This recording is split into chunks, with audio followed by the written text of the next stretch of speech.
Don't be a boob. For more videos like this one, please subscribe to this channel.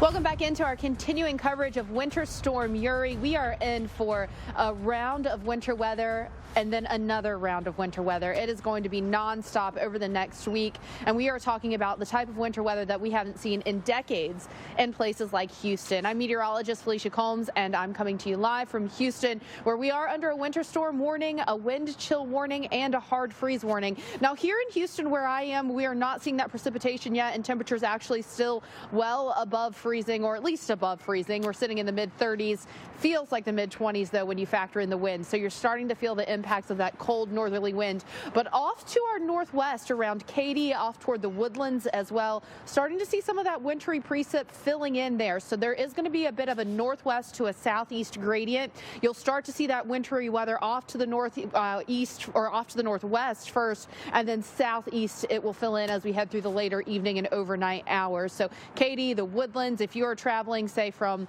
Austin, you guys are going to be running into some of that winter weather initially. That's also the kind of gradient we're going to see when we're talking about, say, snowfall potential or ice accretion potential. Really north and west of Houston, you're seeing a better chance for that really adding up as you head south and east. Still going to get it, but just not quite as much as, say, the Katy area, Paul. Still, I'd say everyone needs to be ready to be at home at least through midday Tuesday, because these roads are going to be a mess.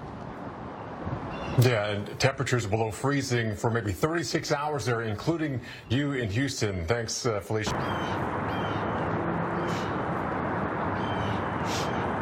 And you know what? We have really a dangerous situation ahead of us in Houston, and that's what we're looking ahead to. And we want you to be prepared because you're running out of time. The time is winding down here in Houston to get prepared. So I'm here with Emily Roth. She's with the Texas DOT, and we've been talking a little bit before this even, and just how dangerous this situation is going to get. So tell us a little bit about, obviously, this is not normal weather for the Houston area. Tell us what you're working with to keep the roads a little bit safer, if at all possible. Sure. So TxDOT crews have been out pre-treating roadways since really early on Friday morning. We've pre-treated just about all major Houston and regional state roads in the area. That's treating it with a brine solution. You mentioned it being dangerous. We are still, even though we're pre-treating roads, expecting to see some icy conditions. We have already seen some icy overpasses this morning, so it has begun. We're asking drivers to stay home if possible, to be very aware if they do have to get out on the roads and drive really slowly. And so we just saw a little bit of rain here, right, in the Houston area. Temperatures still right where we are, above freezing, but around the city, are you seeing that ice already starting to become a problem? Absolutely. We have had some bridges and overpasses ice over already. Our crews have gone out and treated those icy overpasses so that they are still passable now, but we're just going to expect that to get worse and worse as the temperatures get colder. The problem with the rain that we're seeing now is the potential for it to wash some of that brine off the roadway that we've already put down, and then that can cause some problems with going back and treating it with more brine once we have seen ice on it. So again, stay home, stay home, stay home. So talk to me a little bit. We were talking about the problem with the brine. It works really well, you said, up until about 20 degrees, and we are expecting temperatures to just plummet Monday night into Tuesday. We're talking about temperatures possibly down as cold as 12, 13 degrees. So what are you expecting to be the issue there when we go Monday night into Tuesday? The precipitation is no longer falling, but it also hasn't melted either. Sure. So brine works by kind of sandwiching the ice, and that helps it melt faster and more efficiently. So brine is really effective up to 20 degrees. So this is a historic ice cold event in Houston. Usually we only have to worry about our bridges and overpasses and elevated structures reaching those sub-freezing temperatures. With this storm, we have to worry about the ground level roadways reaching sub-freezing temperatures as well.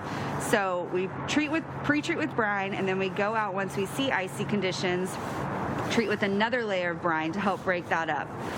Brine works well to 20 degrees. So once we hit that mark, then we have to go out with another aggregate material that we can put on the roadway that will help, add some traction and help melt that ice.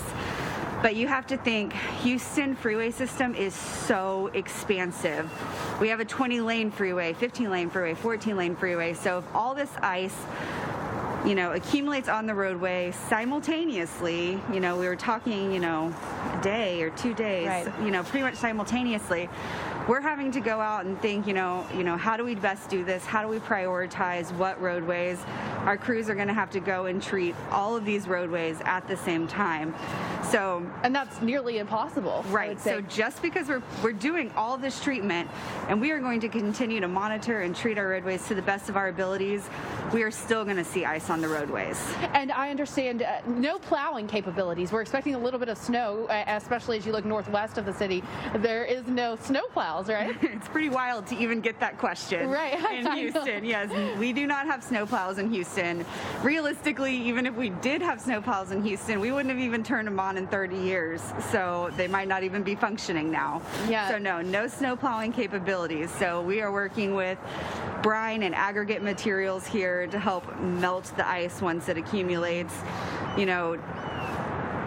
That's the best we can do, and we're going to continue doing that throughout the whole winter weather event. We are confident we have enough materials to do that through this whole winter weather event. We're already ordering more for a future winter weather event we might see. And I think that's what we're expecting as well. Emily, thanks so much for being with us this morning. Such great information there. And I'm going to echo your sentiments.